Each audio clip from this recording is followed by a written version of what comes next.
Chris Reardon. Live from the Mirrorball studio in Royal Berkshire. This is Chris Reardon.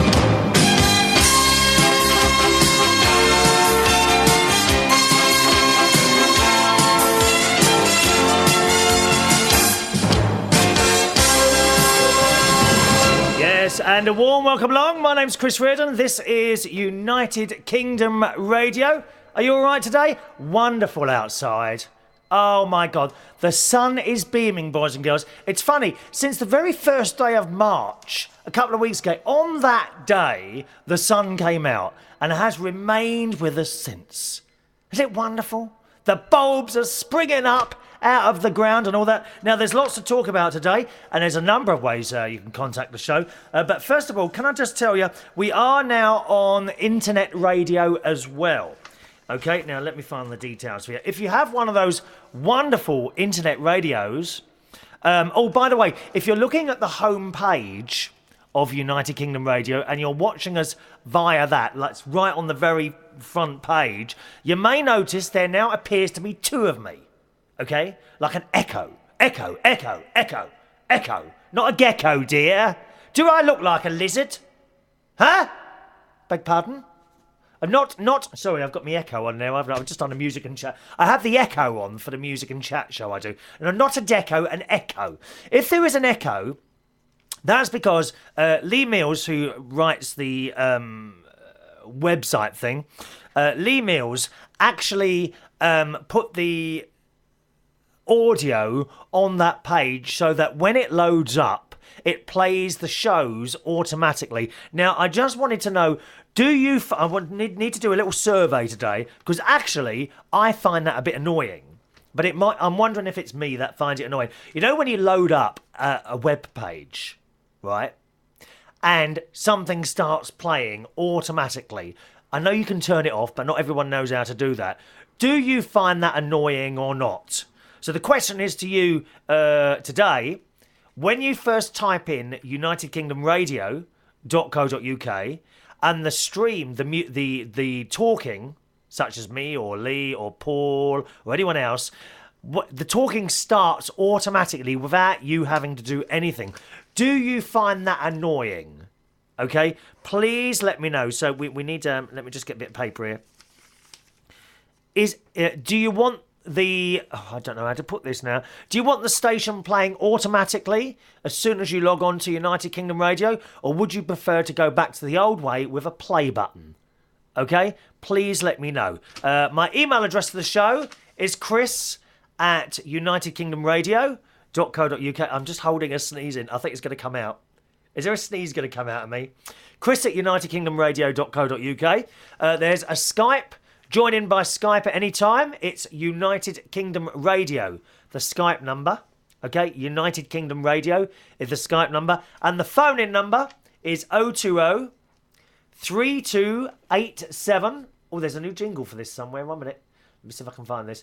020 3287 1488. Okay, 020-3287-1488. Now, let me see if I can find the new, wonderful, there it is, it's there. It's there. Lee Mills has done a lovely little phone-in type thing. Have a listen to this. This is good. This is. Contacting United Kingdom could not be easier. You can contact us via the telephone 020-3287-1488. No, hang on a minute. I've changed my mind. It's not a blooming rave, dear. Oh, God, that's so fast and furious. You've got to be a bit more laid back. Can we have something a bit more laid back? I don't know, behind it, perhaps you could get the theme music, the Titanic going, seeing as Ross Patzelt recently sunk himself, didn't he? I'm afraid to tell you, and I know you're going to be hideously disappointed with this, boys and girls, but and do you know what? I just realised I've forgotten to start the podcast recording. Oh, we're not worried about that too much. Just a minute, Lee Mills is actually on the phone now. Good morning, Lee. Too much. Just a minute. Good afternoon, Lee. Hello. Hello, how are you, all right? I'm good, thanks. Good afternoon. I've just seen your note. You've now taken that off, have you? Okay. Yeah, I took it off ages Fair ago. enough. Okay. Okay, fair enough. And a new jingle is on its way. Oh, is it? It's very, very. I mean, I thought I was in the middle of a field. Yeah, you know. So did I as soon as you started to press play on that, I thought, oh my God, I must change it. Yeah. Oh, wow. Great minds think alikely. Yeah, I must change And that. isn't it good to have got rid of old Ross Patzelt? Who? Oh, exactly, darling.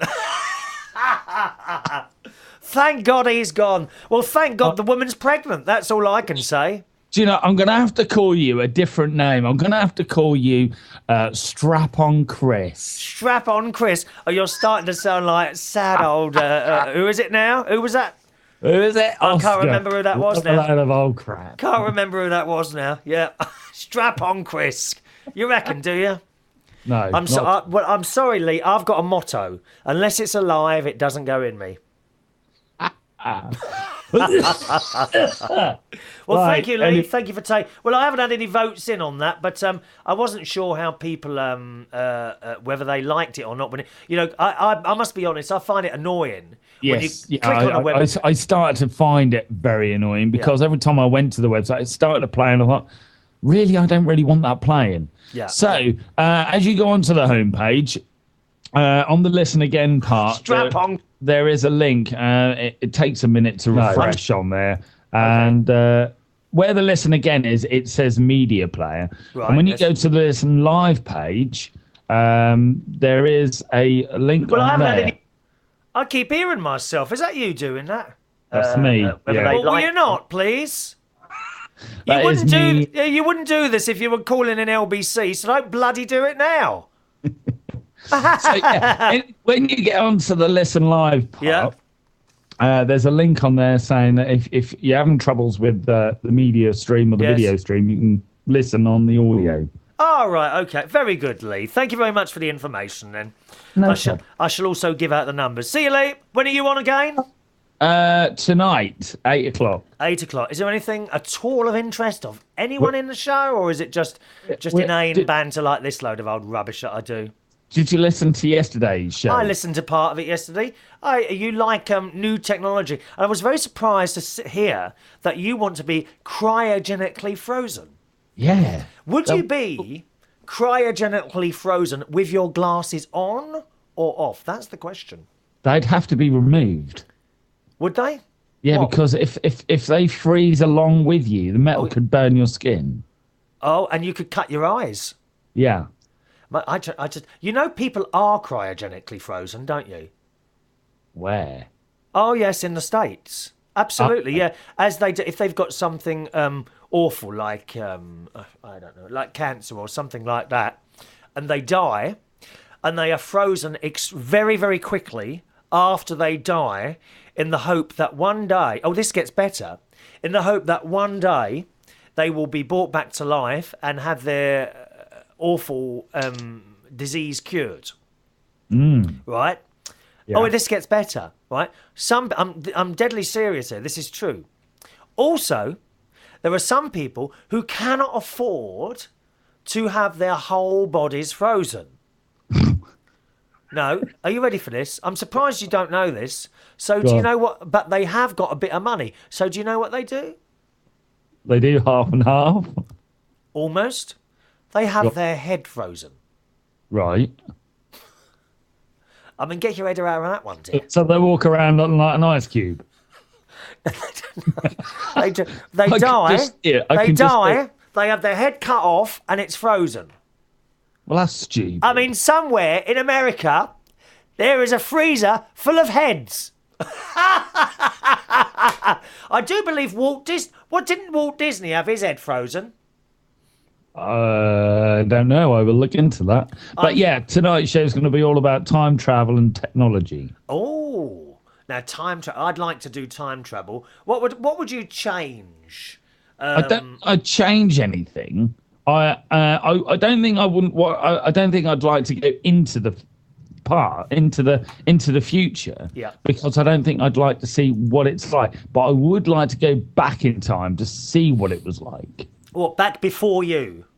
Yeah, like in the 1930s when everyone's walking around in top hat and tails and everyone's like dressed up to go to a wedding in these days, aren't they? Yeah, I mean, I know people in the old days, they didn't have what we have now in the sort of before I was born in the 30s and 40s and what have you. I know they didn't have what we have now, but they looked happier. Do you not think so? Yeah, definitely. They all looked happier. You know, sometimes if I'm in a pub or a club somewhere and you look around and there's a lot of young people and they look as miserable as sin. Yeah, they do. And also another thing, a lot of marriages and relationships lasted longer back then, but now they only last a few months. Yeah. Funny, isn't it? Oh, Weird. well. Thank you, Lee. No problem. Nice to talk to you. There we are. We've removed that. Lee has kindly removed that thing from there, and so it doesn't play out now. All right, we're going over to the States now. And Irvin Distiller, who I do believe you haven't called in on my live show before, have you, Irv? I have not been brave enough to stick my toe into those waters yet. But when I heard you talking about the frozen heads, yeah, I have to admit that this does happen, doesn't it, in the States somewhere? Oh yes, we have a company not too far away from us that has a huge facility where they store all this frozen food and then they load it into trucks and send it out to McDonald's or pick a restaurant, whatever. Okay, all these chain restaurants where everybody eats the same thing regardless of what state they're in. That's right, yeah. But in the back corner, that's where they keep the frozen heads. We'll have a lawsuit from McDonald's if you're not careful. You know what they're like. This doesn't have anything to do with McDonald's. This is an entirely separate unit. This got the cryogenic stuff in it. Can you just imagine? I mean, I don't know what sort of, how they're kept. But do you just like open a door and all these heads are looking out at you? I mean, I can't think of anything worse in all my life, dear. I've already figured out how I'm going to have mine done. Well, are you going to be frozen? Definitely. I intend on being frozen, intertwined, interlocked in a very intimate position with, I don't know, somebody that takes my fancy, like Madonna. Beyonce? Maybe Lady Gaga. I don't know. Lady After she passes Gaga. on, they can intertwine the two of us together. Yeah, and she wouldn't be allowed to wear any of her strange clothes either, would she? I should hope not. I just think it's a bit weird, all that being frozen. I mean, at the end of the day, we don't know really what happens when we die. Some of us believe in something, some of us believe in the other. But until you're actually dead, do you actually have a conscience of any sort at all? Now, by this I mean, you say you want to be frozen, okay? How do you know that actually, even when you're dead, right, you will go in that fridge and be freezing cold and not be able to do anything about it? Similarly, and this has always worried me a bit, and I'm going to worry you boys and girls a little bit here, right? When you die, some people, including myself, will elect to be buried. Now, do you know where this is going, Irvin? Oh yeah, I definitely do. Ever wondered? Are you going to have a doorbell installed or a closed circuit TV camera? That is exactly what I'm saying. How do you know that you don't actually still have a conscience and you can't do anything about it? That's going to give some people some bad dreams today, isn't it, I reckon? I can give you some scientific explanations about this whole thing that should help relieve your worries. Okay? Go on. Yeah. They referring to the scientific community. When I say they, I shouldn't use that. No. I love that word. I love that word. They. But they. They. Yeah. That frosts me when I hear people use they like a shotgun. It's like, well, they say. I don't. Who the hell's they? Yeah. Tell me what professor. Tell me what scientist. But don't tell me they, because there could be some idiot standing on the corner selling pencils and apples. No, thank you. I want to know who to blame if it's wrong. So anyhow, through scientific investigations, if they knew someone was going to die shortly and they placed them on a gurney or some sort of a table that was connected to a set of scales so they could weigh them, they have an accurate to the gram weight of the person, okay? Yep. At the time the person passes away, when their bodily functions cease and they are brain dead, at that instant that the brain death occurs, the weight on the scales decreases immediately. Are you serious?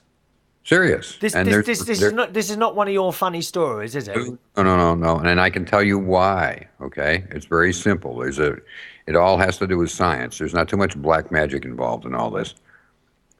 Your body's central nervous system, your brain, they're all electronic highways. They're passing electronic impulses, correct? Yeah. You cannot, it is impossible to pass any electronic impulse through anything without generating an electromagnetic field. That is a simple, straightforward law of physics. So the electronic field that your body generates, your spirit, whatever you want to call it, is interacting with the Earth's gravity and or whatever dark matter forces may be floating around the Chris Reardon household. I still wonder about that garden shed of yours. Okay. Anyhow, when your body ceases to produce these electronic pulses, you no longer electromagnetically interact with what's going on around you in your natural environment. And that's when they see this decrease in weight. So it's a scientific fact. There's no black magic, no hoopla. And that also proves one other thing that people have been arguing about for years. Have you ever heard of people that do what we call water witching? No. Okay. You can take dowsing rods. That's another. Oh, yeah. We call that water. I know what you mean. The two sticks that cross over? Yes. Yeah. What do we call that?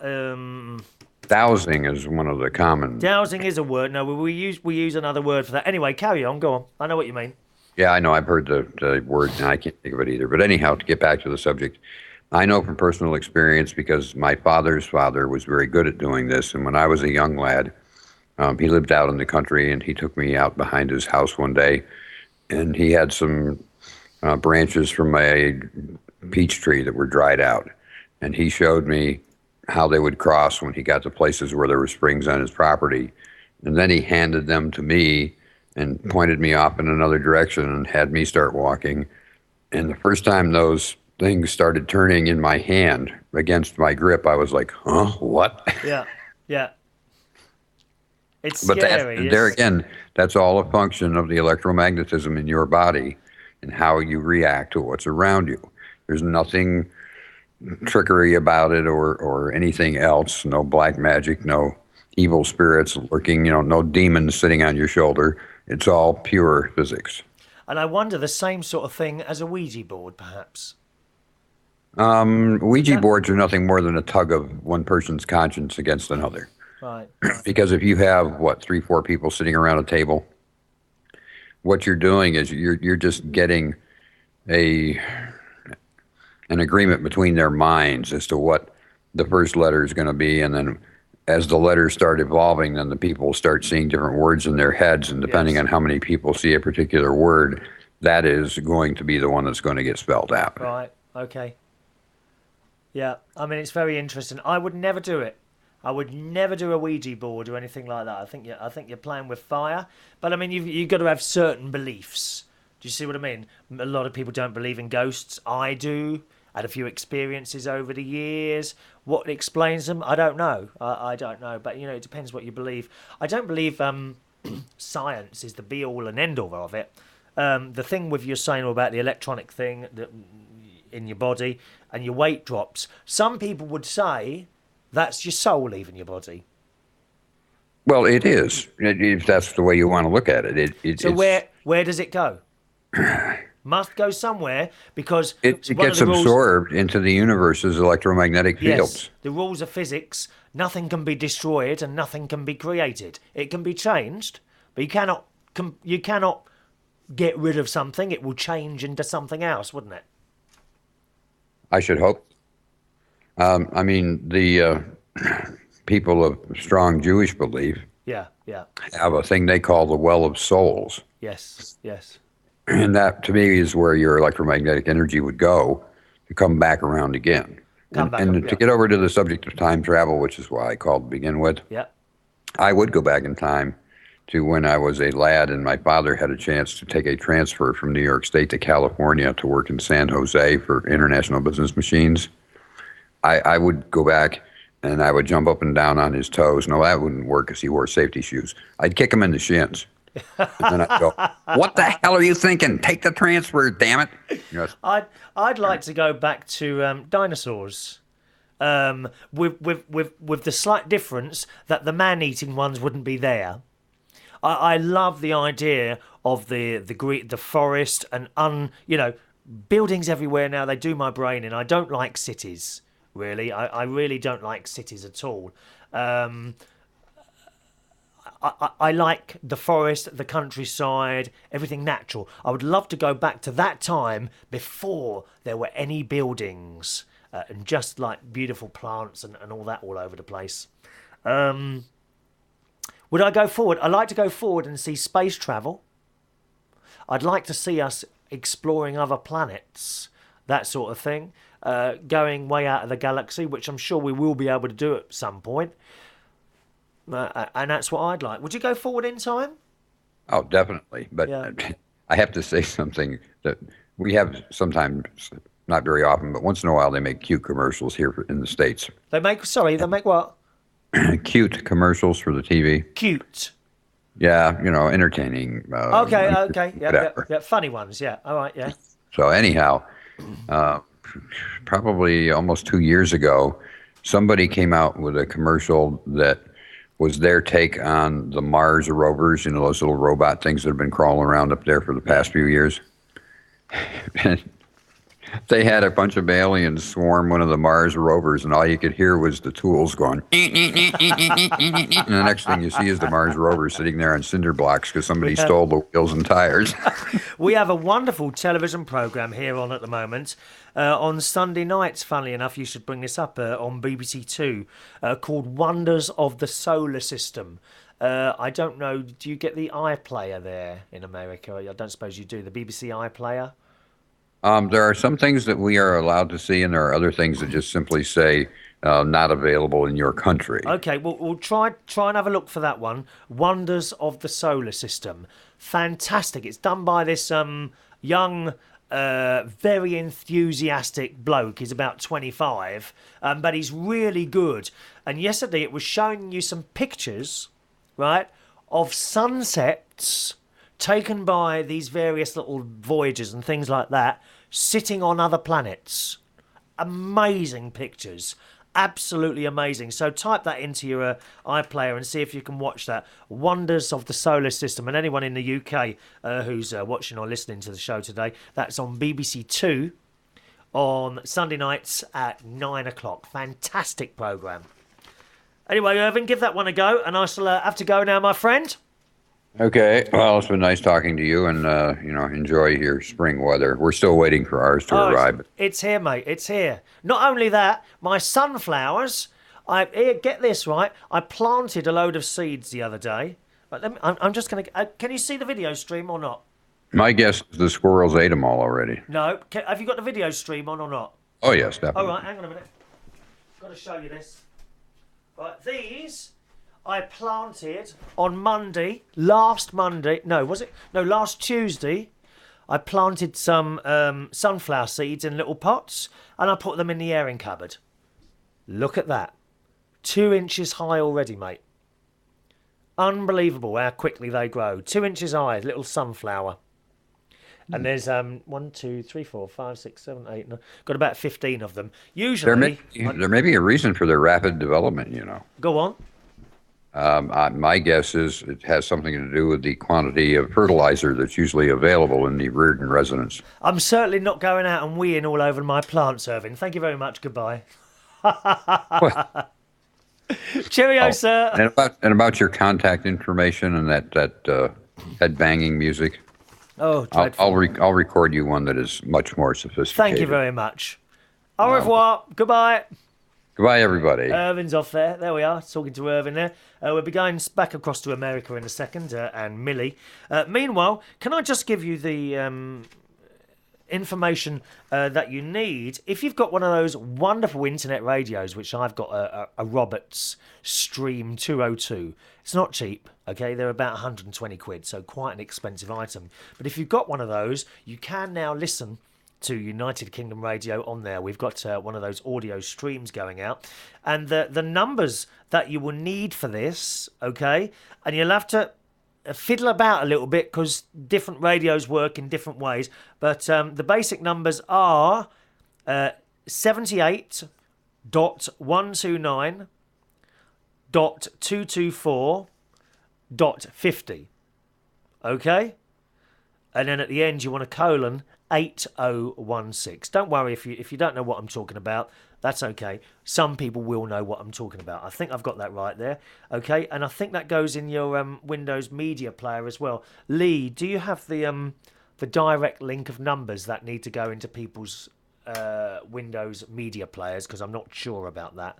All right, and I've got your messages coming up in a second as well before we speak to Millie.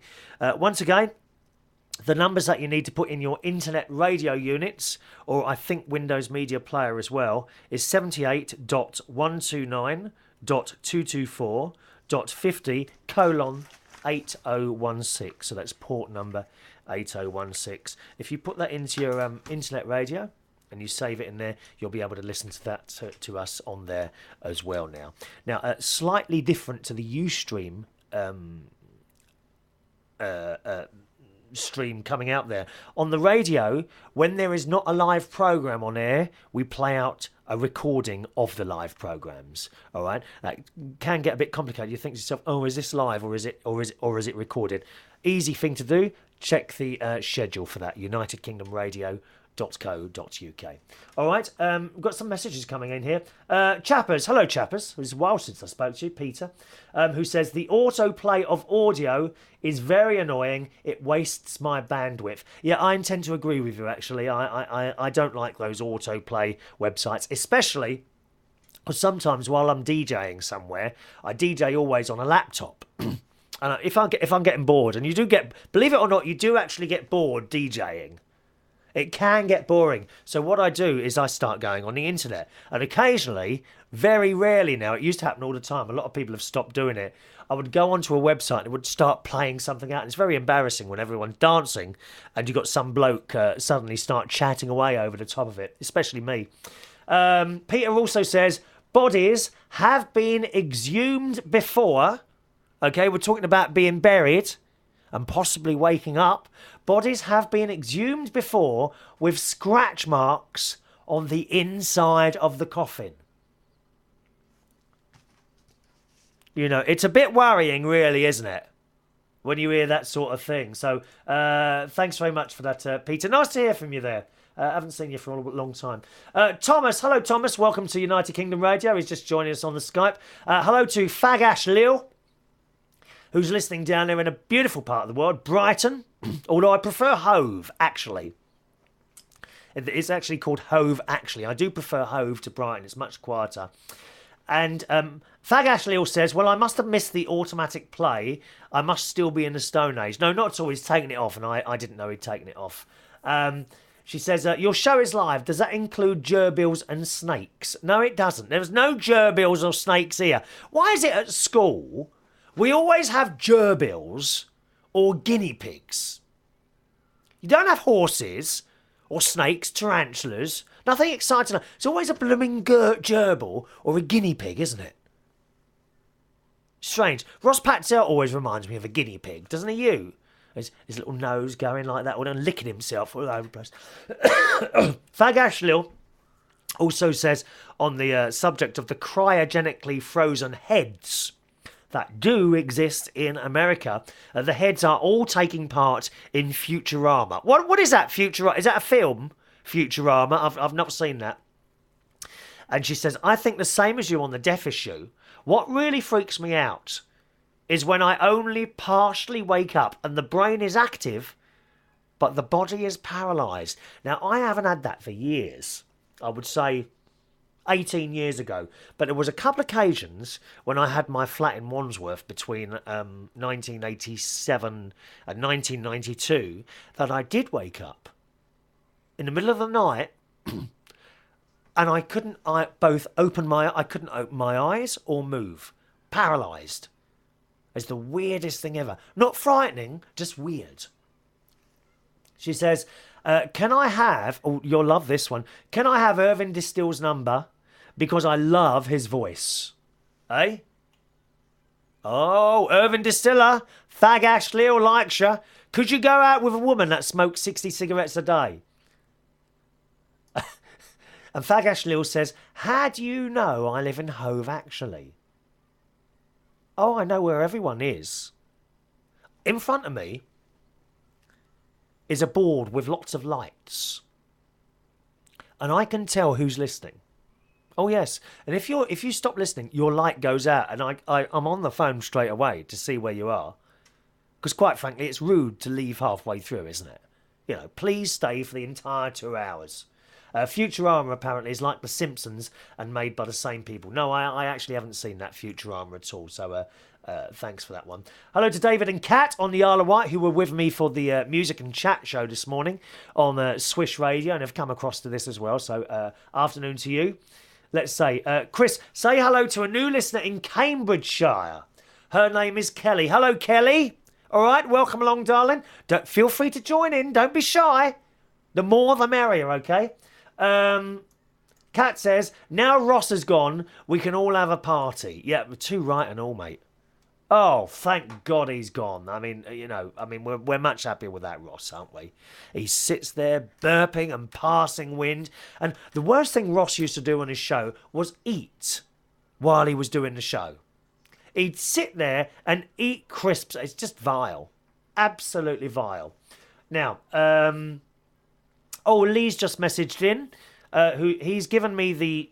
Actually, that's what I gave you. Yeah, if you want to try putting this into your Windows Media Player or Winamp, okay, or internet radios, you need http://78.129.224.50:8016. Actually, it's not too far away from what I said, was I? Because I'm not good with computers, all right?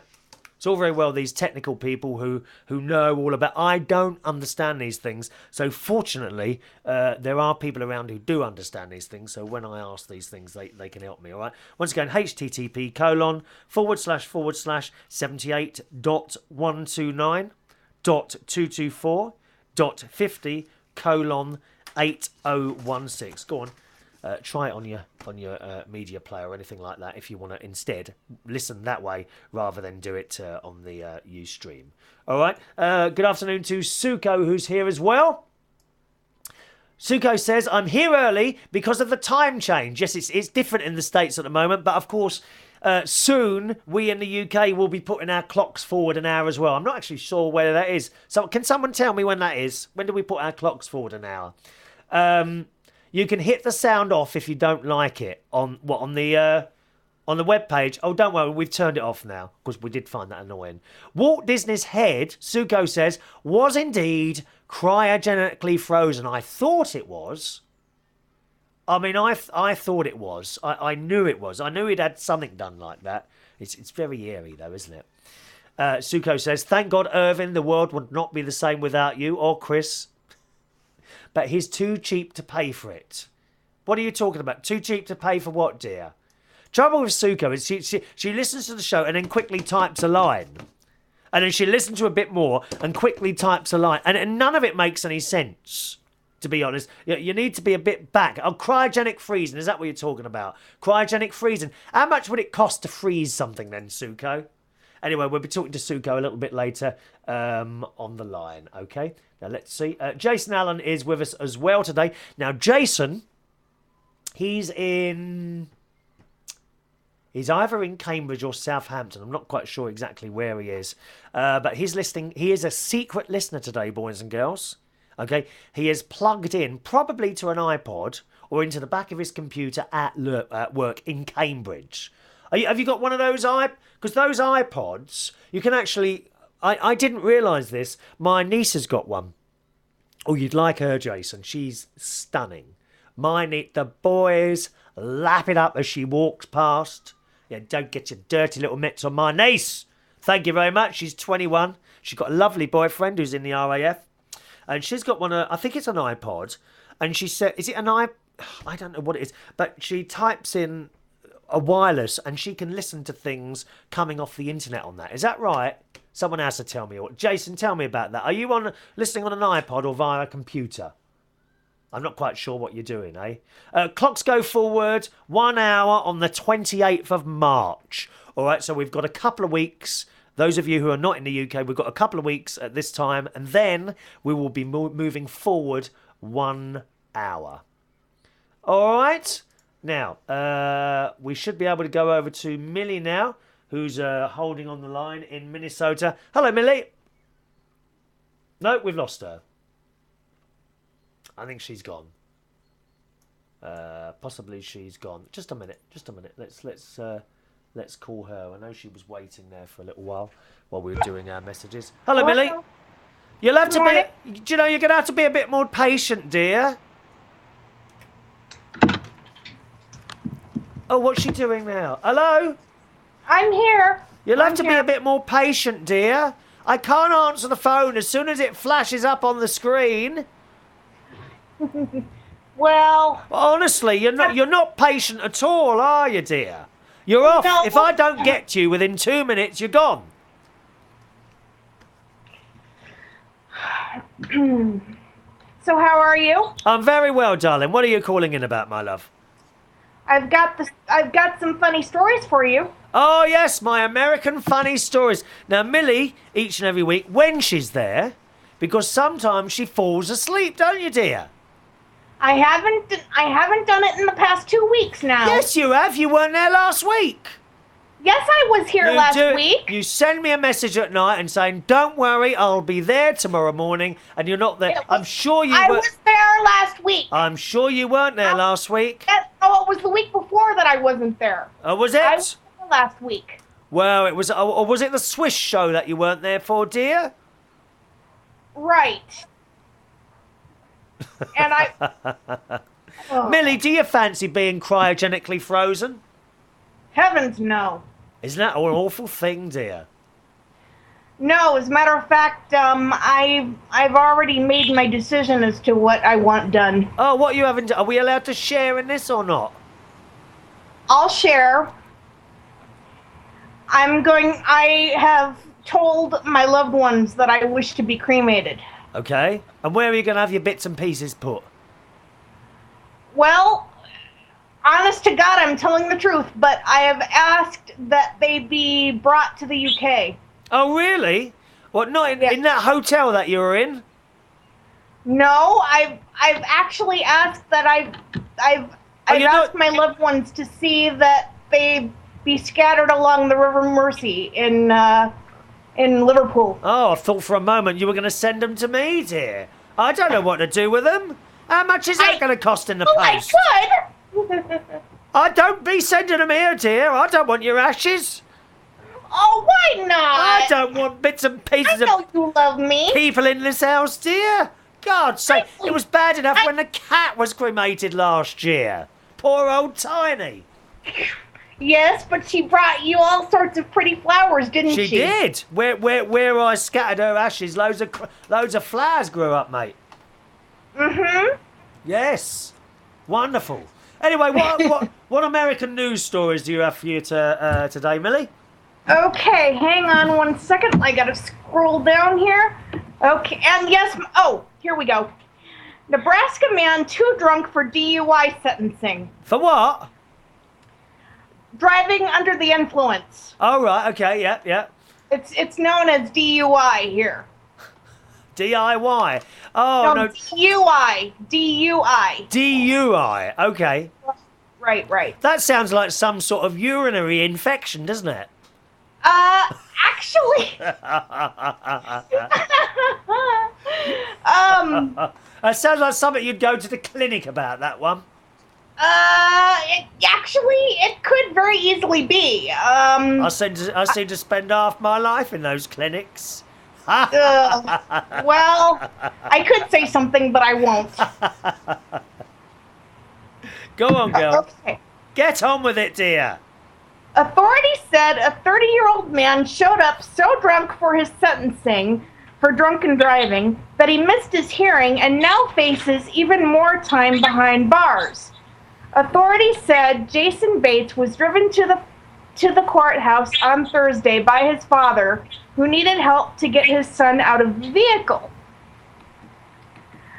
Let's see. I just got to click on the full story here. Hang on a minute. Did I miss the punchline then, dear? No, you didn't. Have I missed something? This particular person was already in trouble for drunken driving. Yes. But when he got to the courthouse, he was so drunk that he was literally incoherent. Oh, right, yes.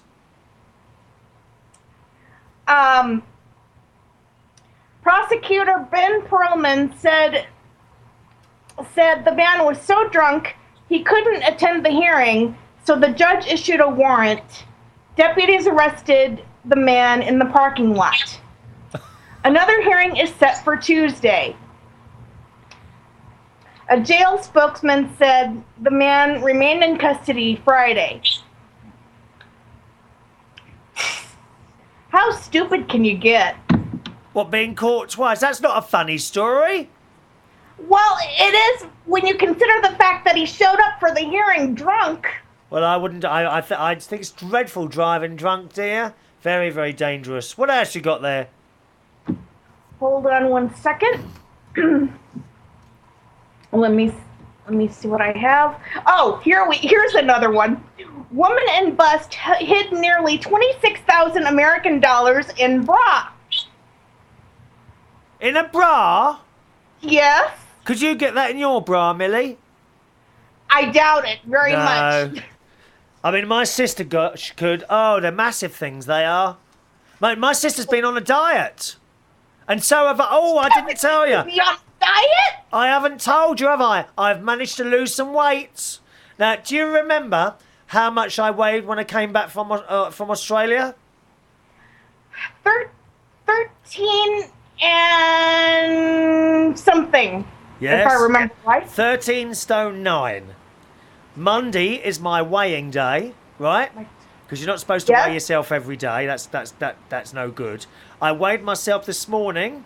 I am now 13 stone 2.6. This is good. But Chris. Yes. You are a beanpole. You do not need to lose weight, dear. I'm not a beanpole. You are too. You're skinny as a rail. I'm not a beanpole at all. I'd like to go just below 13 and then I'll be sort of reasonably happy. Well, you haven't got that far to go. No, I suppose not. Any more stories there, Millie? Yes. Woman in bust hid nearly $26,000 in bra.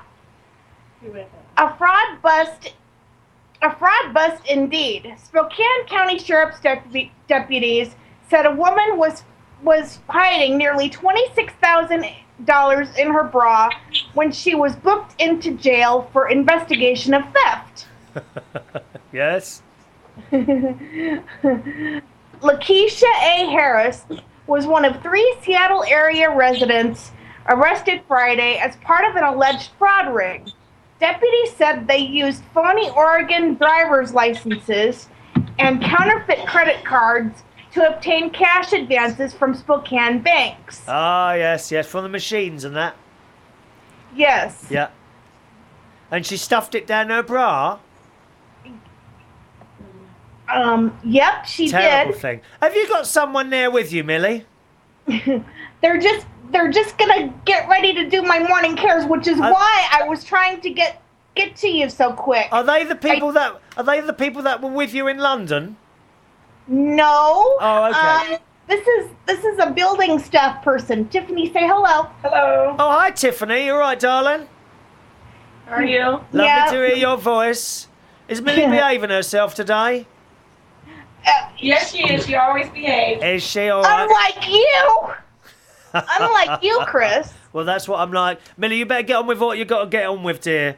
I've got this list of records here as well that you were asking me what were my favourite tracks, weren't you? My record tracks. And yes. I mean, the list just goes. I must have about 50 tracks written down there. And if I start reading those out, that'd take 2 hours of the show up, I reckon. So I better not get going. All right, I'll try and type them up for you later on and send them through. Okay. Right.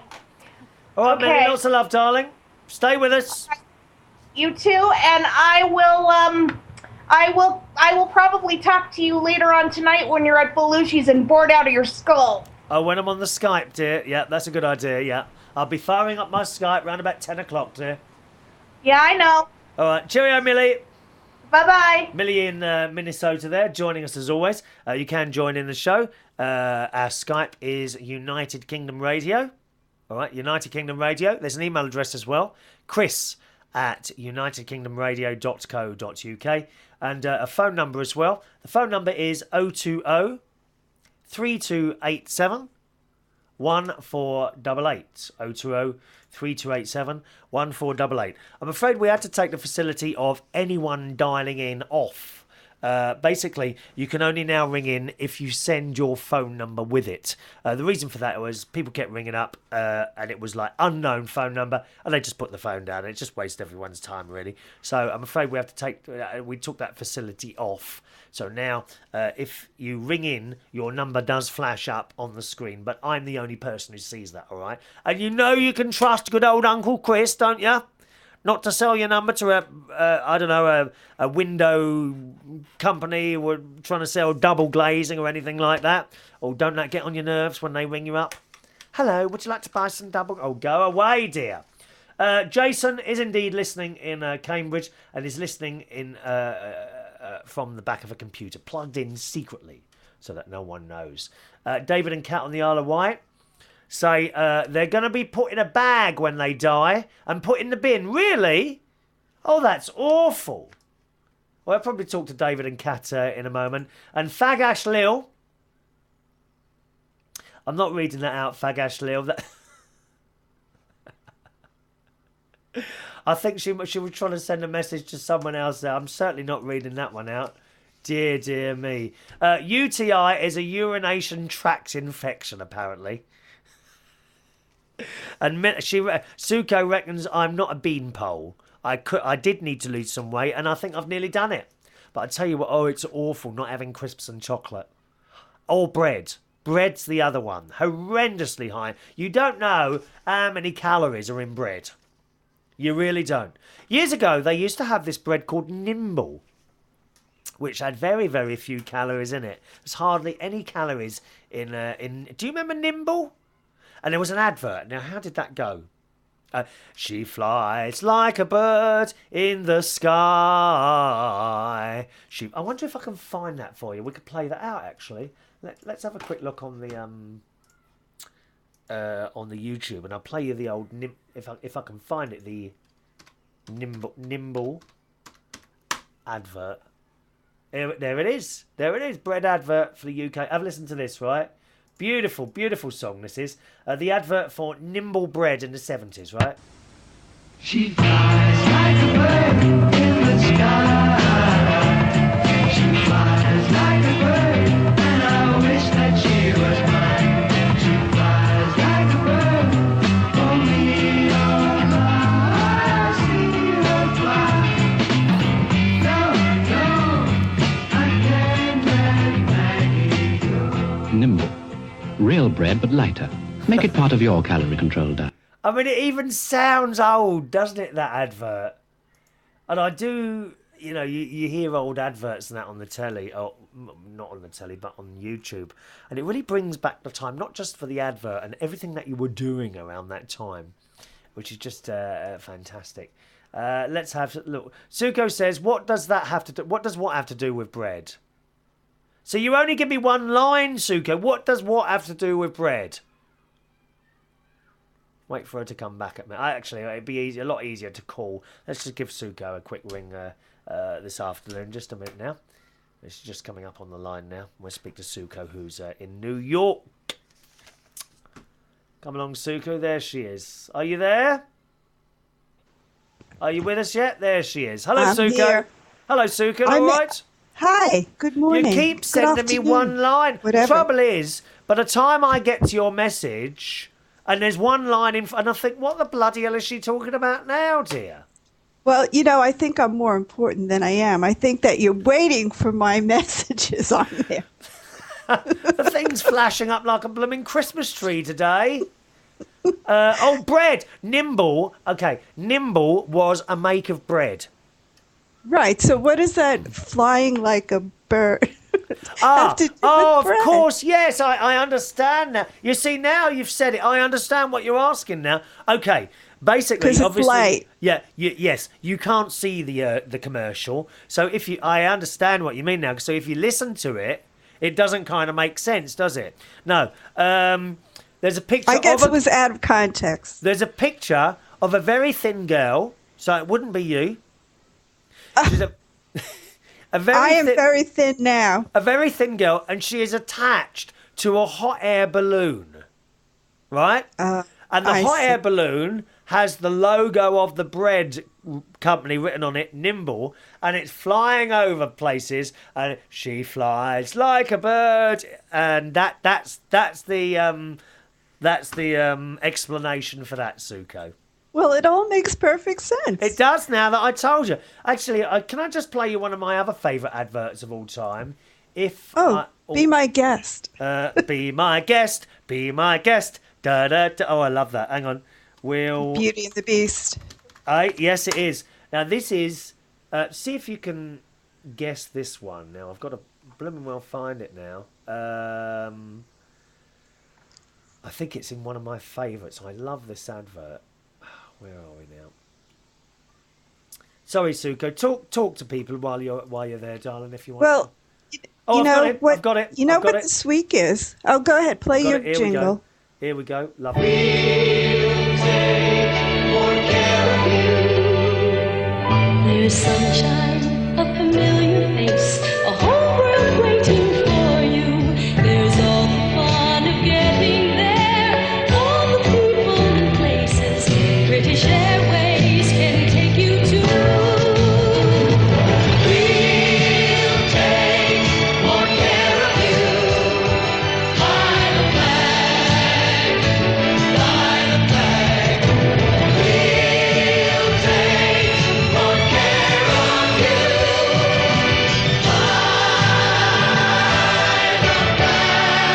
Fly the flag. Fly British Airways. How patriotic does that sound? Oh, that was so beautiful. I know. I'll tell you what. I'll send you the little link to that, and you've got to watch it. And it brings tears to my eyes. That one, it really does. And there's actually another one. I'll play it. I don't want to start playing commercials throughout the whole show, but there is another one, a beautiful one for Qantas. And it's got a school. It's got this like choir singing. Do you want to see? Do you want to hear that one? Would you do one more? Well, hurry along now because I have something important to talk about. I beg your pardon, dear. You know, it's James Dean is rubbing off on me. Oh, okay, right. We'll come on to that then. We'll come on to it. But this one is actually 2 minutes long. Okay, I shall warn you, it's 2 minutes long, but it's beautiful. And on this one, we're advertising for Qantas. You know, the Australian... Yeah, the Australian airline. The Australian airline. To the listeners, this is all filler. Filler? It takes up airtime. What do you mean? No, filler is stuff that you do when you don't know what to do, when you're stuck. We're not stuck. How dare you? What a liberty, dear. And here I am. I've put you on the show. We're not rushing you or anything like that. I haven't, and I spoke to James last night. I'm not even going to split your call into two. Have you not noticed how he's been chipping away at your time over the last few weeks, Suko? Oh, yes. I told you that. I've been complaining about it. Let me tell our dear friends and loyal listeners who are with us this afternoon, Suko actually does like an insert in a programme called The Matinee, which is on this tiniest community station that you've ever... You're about 3 listeners up in Tameside in Manchester. And she does this bit where she talks about things that are happening in New York in the theatre, right? On Broadway. And when she started, she had a 10-minute section, I believe, didn't you? No, 15. A 15. I'm down to 10 if I'm lucky, because now he divides my segment into two, and he plays a song of my choice. James in the middle of it. He's not brave enough to actually say to Suko, "We don't want you anymore." What he's been doing over the last few weeks is slowly chipping away at her time. I think you're in 2 sections of 5 seconds each now, aren't you?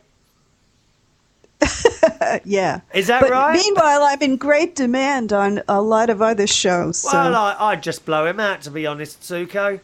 Just get rid of him, dear. You don't need that, I'm dear. thinking of quitting, but that would make it too easy for him. Suko, you're bigger than that show. Let me tell you that now. Sad old James Dean, he sits there talking about his so-called celebrities. He's got 2 lovely people that appear on the show, Scott and Nikki French. But that's it, you know. And he goes on and on about what's a celebrity? Or is it Nikki or Scott? Oh, that's funny you should say that. They're both on this week. You know. Oh, and Rowetta. We have 3. Rowetta. There's another one now, is there? And David Fleischman. David who?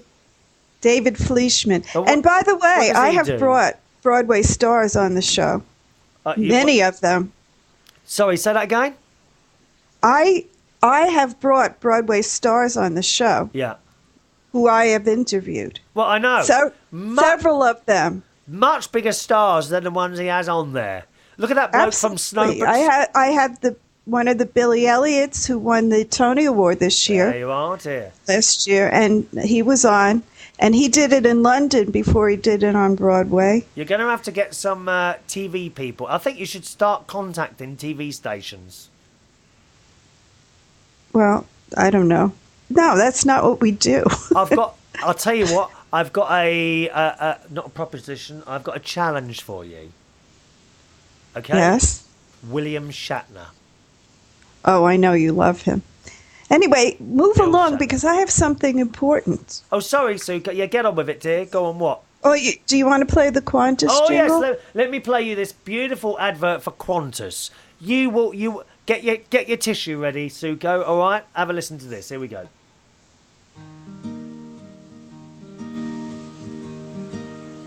I've been to cities that never close down, from New York to Rome and old London town, but no matter how far or how wide I roam, I still call Australia home. I'm always having a loving dream, so I keep leaving the sun and the sea, but my heart lies racing over the pond. I still call Australia home. All the sons and daughters sitting round the wall, away from my family and friends. The world is older and older, soon to always journey ends. Someday we'll all be together once more, when all of the ships come back to the shore.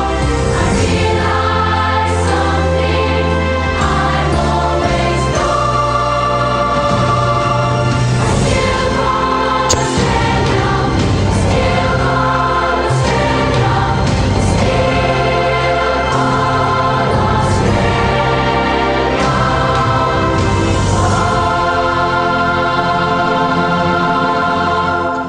I told you you'd like that, didn't I? Eh? Oh, Suko, pull yourself together. It's beautiful. And let me tell you, the pictures on there are basically children, young children, about 14 years old, girls and boys, and they're all dressed immaculately in white shirts and ties and black trousers, and the girls in little black dresses.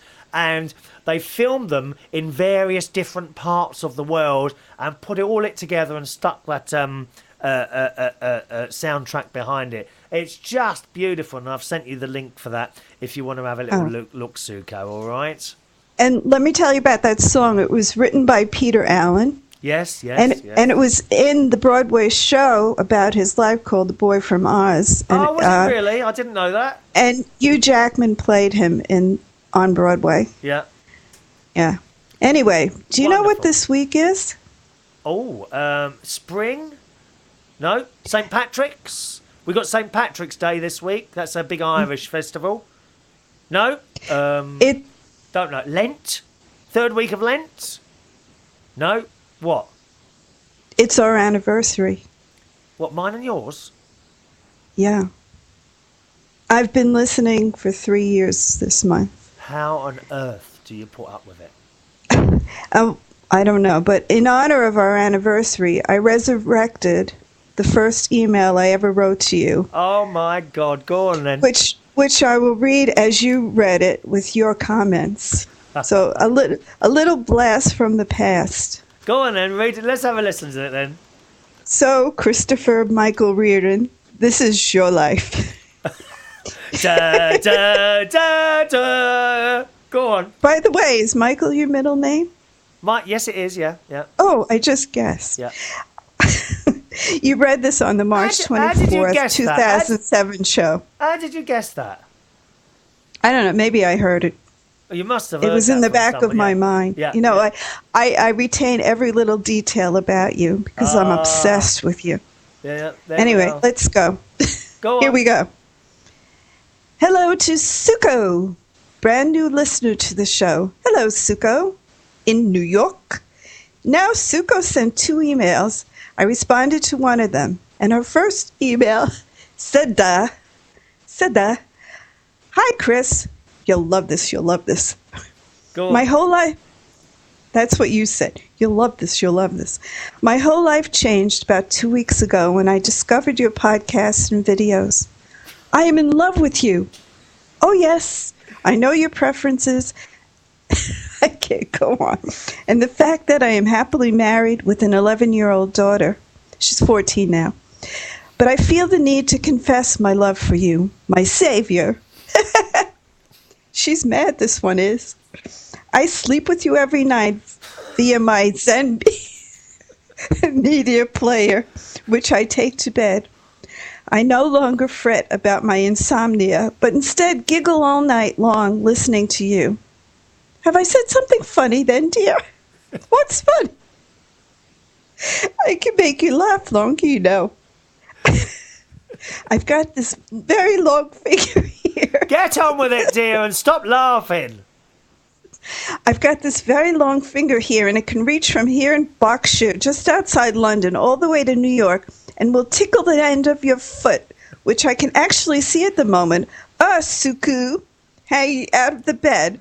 So I'd pull that in very quickly if I were you. Otherwise, I'll get it with my finger. Yes. That's it. Get that foot nicely in the bed where they're warm. I tell you what, Suko, actually, if you're in bed at the moment, have a bit of a laugh. Put your feet outside of the bed. Let them get cold, and then put them on your husband's back. Suko goes on to say, thank God my husband is a sound sleeper. He did ask me the other night why I wasn't moaning at him to stop his snoring. I don't even notice his snoring now because I'm laughing so hard. I tried unsuccessfully to make a CD of one of your podcasts for my friend who does not have a computer. I remember this, yes. Do you know any way to do this? I'd ask my husband, but, I don't want him to know about us. We'll write soon. And that's from Suko. Now, I did reply to Suko asking the way she gets the program, and I think she uses iTunes or something like that. Now, I'll come back to that in a second for you, Suko, but I did reply to her, and she says, I can't believe you responded so quickly. Well, I don't always respond immediately, Suko. Sometimes I get a little bit behind with things, but I do eventually. I'll be sure to take your advice and put the volume full throttle up to drown out the snoring. Yes, if that snoring's annoying you, just turn me up a little bit more. And Jerry still, your husband still doesn't know, does he? I don't know if he does. Did you but ever he tolerates you because he likes you. Did you ever put your cold feet on his back? I do that all the time. And between his legs, too. I've been listening to some of your earlier podcasts. I started the first one on the Zencast website, and I'm making my way up. Like I had time for that. She thinks I'm cute. Have you got glasses on, Suko? I used to be cute. I think about 10 years ago, dear. That was now 13 years ago. Oh, yes, and I tried kissing my cat's ears. May liked it. Jasmine ran and hid. She's got two cats. I used to kiss. She's carried away. Oh, they love it. My cat's, my cat, she loves her ears being kissed. Oh, yes, dear. And then you laughed and you said, she's got two cats. She's carried away. Maybe I went too far with Jazz, but she is so delicious. And you laughed. Oh, you're not trying to eat your cats, are you? For God's sake, dear, you're only supposed to kiss or suck. I quite like kissing my cat's ears. She likes it, my cat. She sits there and lets me do it. She does.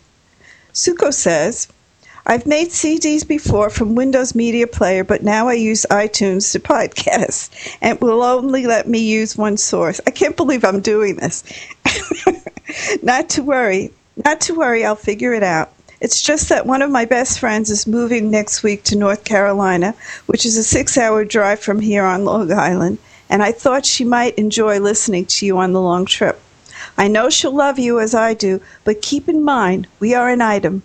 Ooh, Suko, I'm sorry, Suko.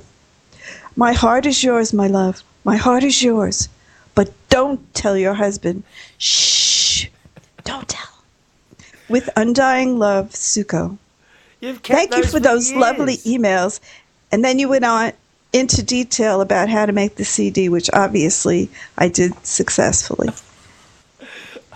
Fagash Lil was just written here. My cat called Pig loves people to play with his ears. She's got a cat called Pig. What a strange name for a cat. I love that Strange name. for cats. Pig. Well, we call one of our cats, actually we call our big cat, May, Meatloaf, or Fat, wait, Jasmine's Chicken Little. Yeah. And May's Chicken Fat. And when we refer to them as the chickens. We've got some very strange names for cats, I have to say. Very strange names indeed. Also, Fagash Lil reckons we should use one of those adverts, perhaps that British Airways one, for our Eurovision entry. Now, you don't get that over there, do you, the Eurovision Song Contest? No, but I know, I know about it. Nikki French was... Yeah, I wanted to come on to the subject there. Oh, it's wonderful that you keep those things there, Suko. Wonderful that you've still got those emails. I don't. It's impossible for me to keep all these bits and pieces, unfortunately. And by the way, you know the chocolates you sent me? Yes. Still haven't been eaten. Waiting for Lent to finish, dear. I know. Yes. I know. Did you happen to hear the matinee yesterday? No. I'm asleep at that time. Well, I mentioned to James that I was listening to another radio show, and the host was talking about how you stayed with him and your feet left a lingering odor. Oh, no, James, that's right. He came In round. defense. Yeah, Go last ahead. time he came, well, it's not the first time, to be honest. He comes round here, and then when I get up in the morning, there's this smell, and then the entire house stinks, and it smells coming from the spare room. Stinks of his feet. It's dreadful. Absolutely. And then he asked to borrow socks. And then he asked to borrow a pair of socks. Oh, God. So I said, I just threw at him the oldest pair of socks I could find. I said, and I don't want them back. Awful. Just awful. Well, if you've got a problem like that, wash your bloody feet before you get into the bed. You would, wouldn't you? Oh, it's awful. But, awful. In defense of James, when I was with him last summer, I detected no foot odor. Well, but I have sent him some clinical strength deodorant.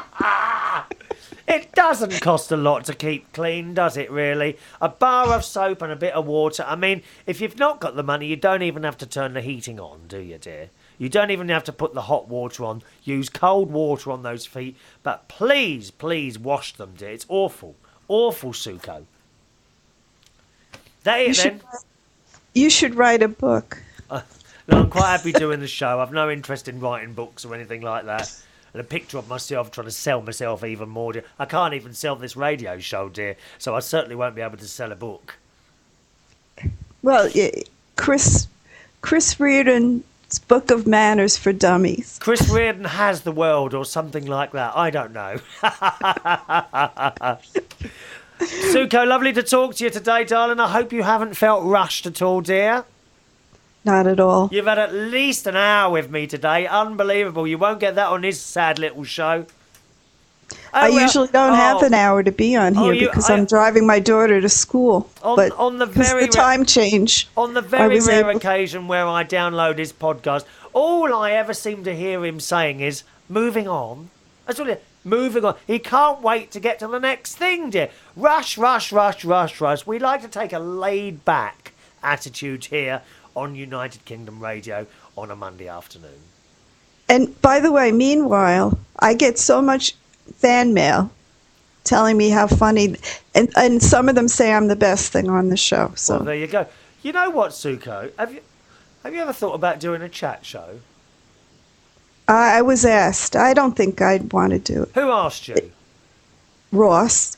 Ross Pat. Oh, he's gone now. And thank God for that, to be honest. All that burping and passing wind on air, eating crisps and swearing, dear. Don't have any of that on air, love.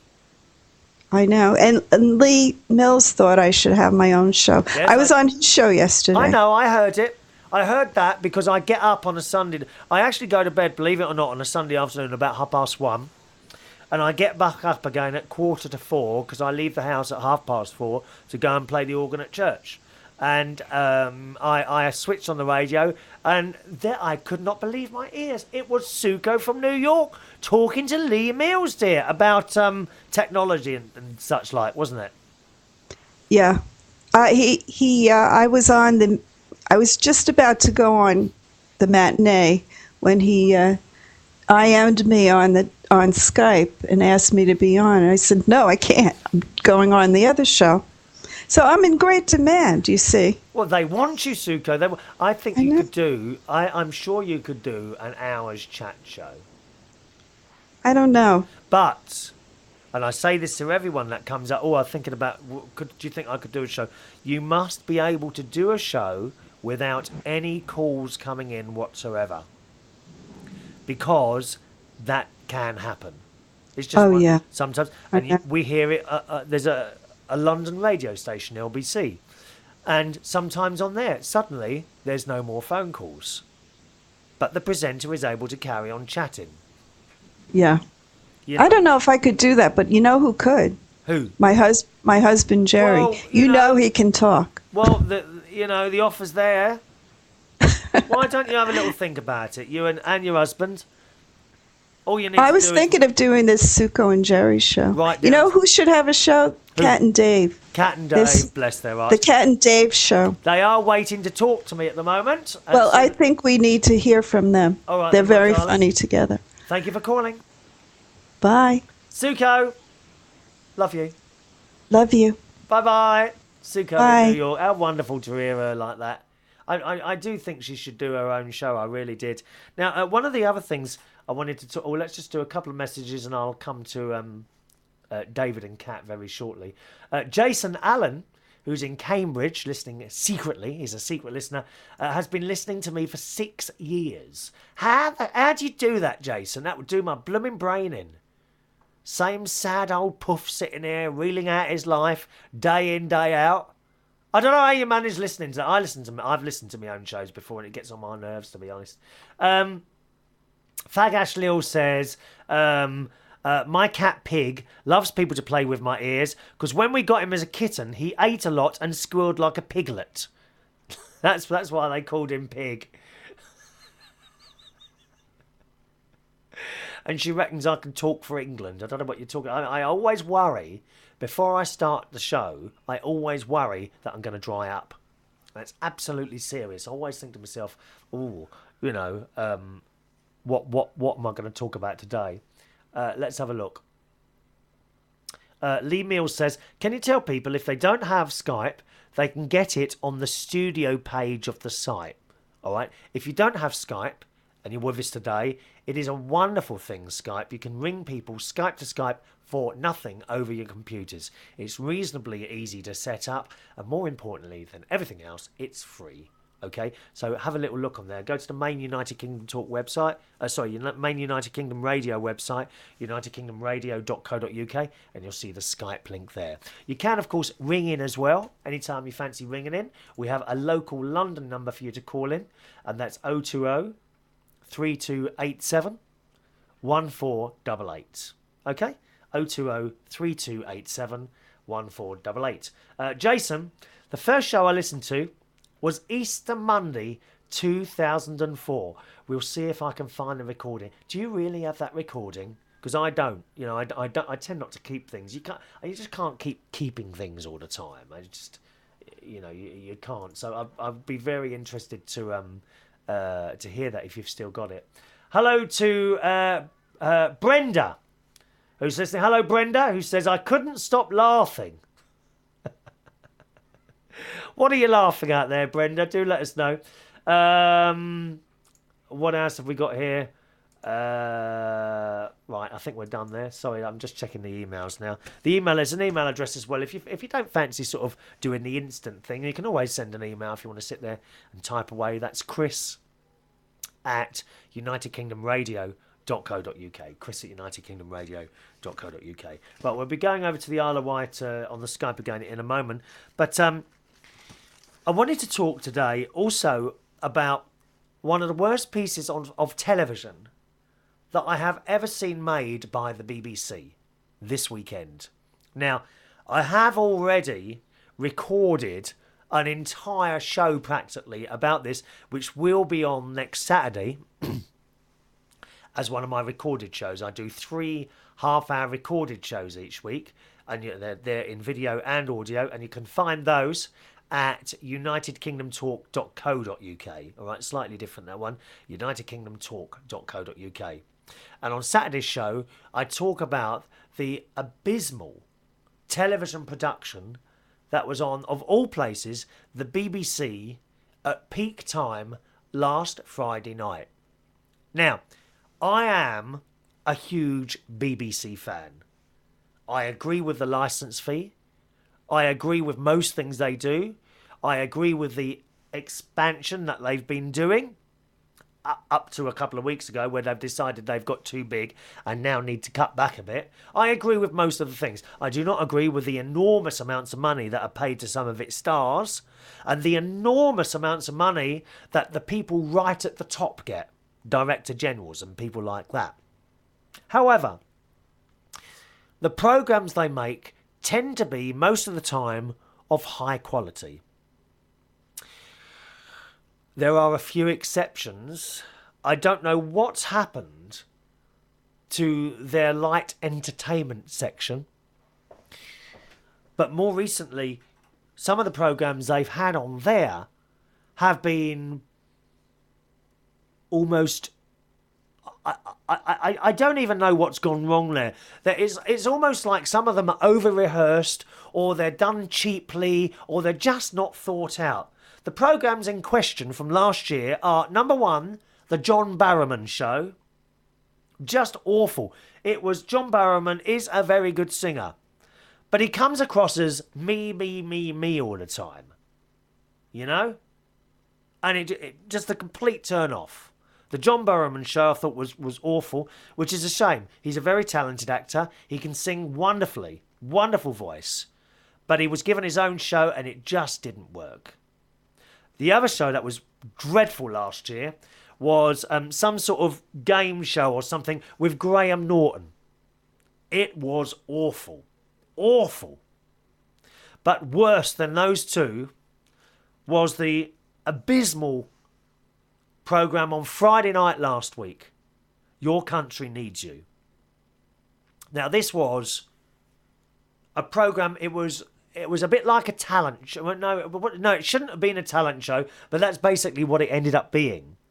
The idea is that show was supposed to choose our sung entry to the Eurovision Song Contest, right? Which is held every year. This year, it's being held in Norway. If you don't know what this is, and I'm going to be, if you watch Saturday's show, this will all be repeated. So, okay. The Eurovision Song Contest is a show where lots of countries come together and they put forward a song sung by a singer or a group. And then after all these countries perform these songs, at the end of it, everyone around Europe votes by telephone, and they have a panel as well now.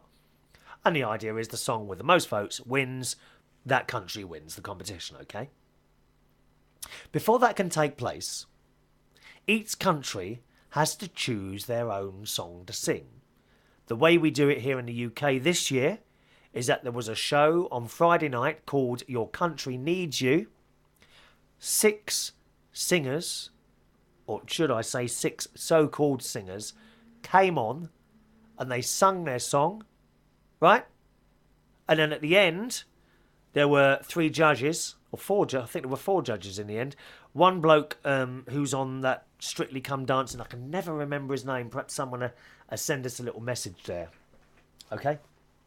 The bloke on Strictly Come Dancing, there was Pete Waterman, very popular songwriter. He wrote loads of songs in the 80s. Rick Astley, Sonia, Kylie Minogue, Jason Donovan, Donna Summer, Bananarama, did loads of stuff. Has had hundreds of hits, right? There was Pete Waterman. There was Jade Ewan, who won the competition last year. And there was Mike Stock. All right? They were the 4 judges.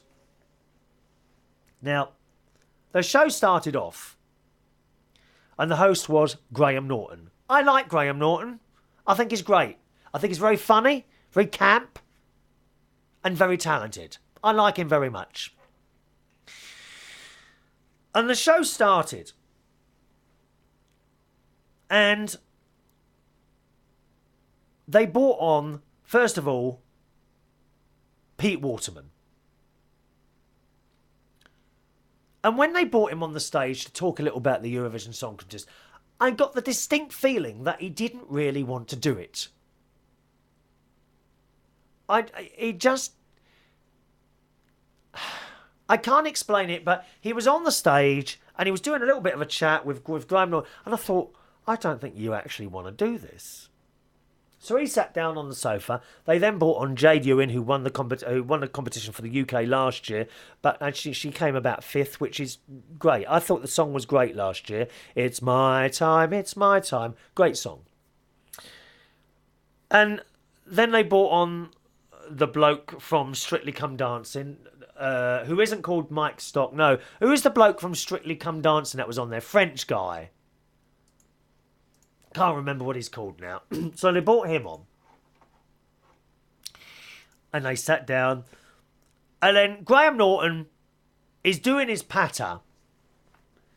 And when live TV programmes and recorded, when they're doing patter to a camera, there's usually an auto cue in front of the camera. Now, you can't see it at home, right? But it's like a piece of glass. And onto this piece of glass is projected words for someone to read off. Shall we say a script? Something that I don't have here. Okay, I don't have a script. All I have in front of me here is a bit of paper with lots of bits and pieces written down on it, which I may or may not refer to throughout the show to jog my memory on things that I want to talk about. So that carried on. And all of a sudden, he started repeating himself. He said a line and then said it again. And I thought, hello, are you with us here? And the only thing I can think of what happened there is that the auto cue must have got stuck. And Graham Norton was completely lost, and he's like, not quite sure what to do now. Anyway, it worked itself out. So that's the first thing that I thought. I thought, well, that wasn't very good. But then the singers started. Okay? Now, as I say, I will be talking about this a lot more. A comprehensive review on the show will be on Saturday's United Kingdom Talk this week, all right? And you can find that at unitedkingdomtalk.co.uk. But the singers started.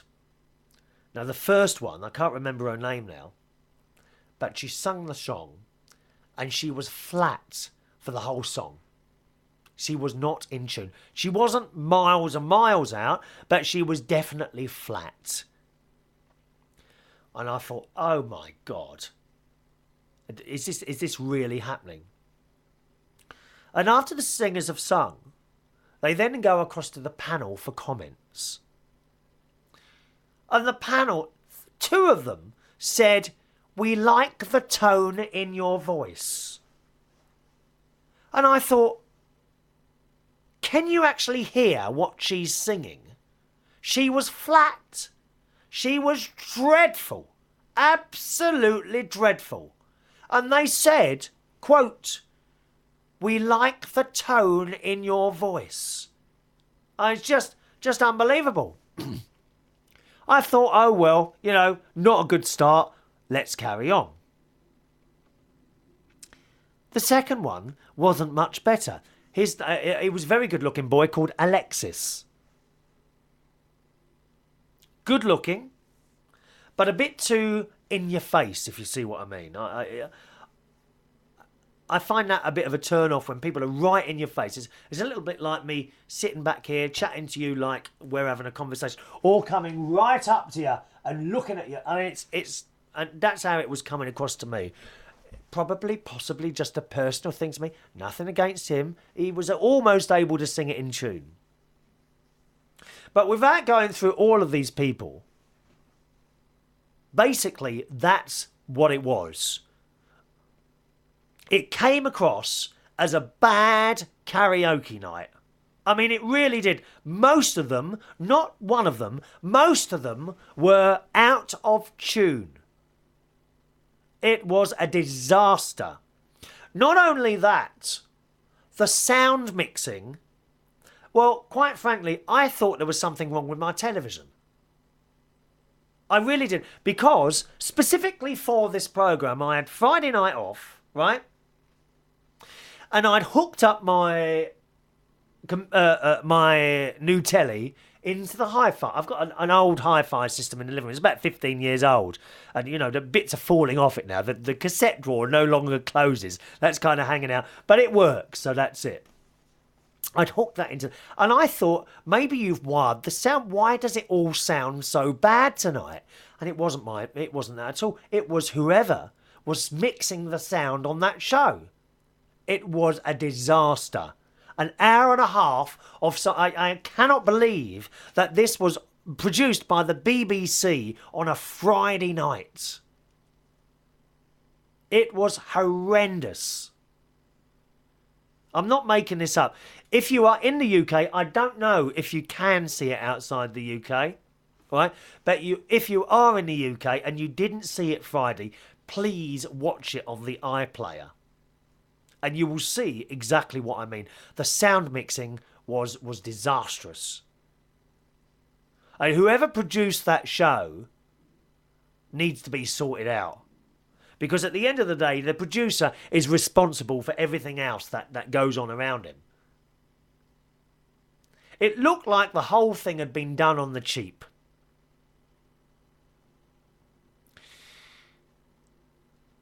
The 6 people that sang were then whittled down to 3 people by the panel. And these last 3 were then given the song, which they had already learnt. Obviously, everyone would have learnt that. They were then given the song that is going to be sung at the Eurovision Song Contest to sing. And then the idea is these 3 sang it, and then people would vote on it. people like me and you at home, okay, would pick up the phone and vote. And being the BBC, it's not a premium rate number. I think it's a local number. So it costs about 5p or something like that, right? So all fair and good. The first two were just awful. The first two that went through were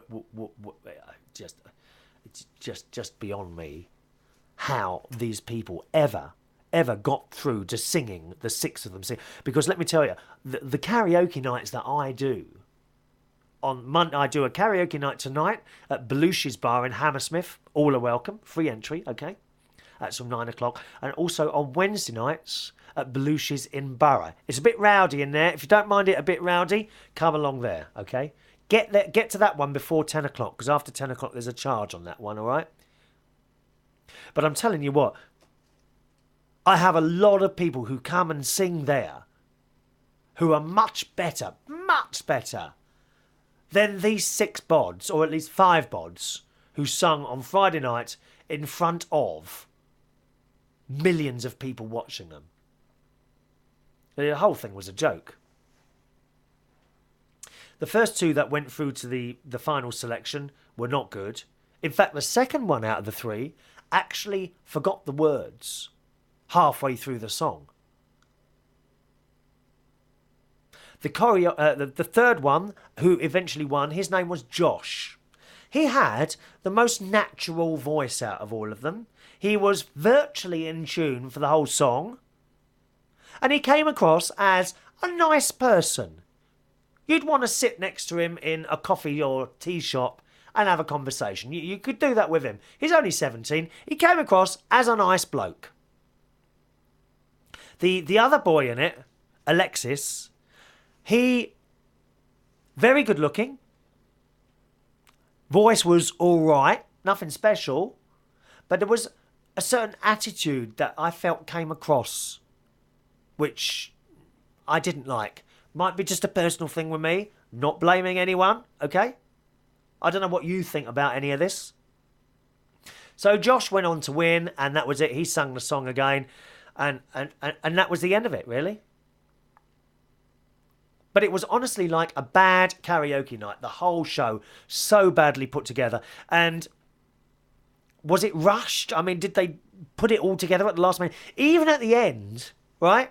At the end, there were some close-ups of Graham Norton doing a bit more talking, and you could actually see strings holding up the set. It's one of the worst pieces of television I've ever seen in my life. I'm not a great fan of The X Factor. I like The X Factor, not a huge fan, not keen on all this grab people from who have never sung before or who have just been karaoke singers, put them on a big stage, make them stars. I don't go along with that. However, the TV show is almost perfect. The lights, the sound, the vision mixing, the production of The X Factor, Simon Cowell has that down to a T. It's good. It's very good.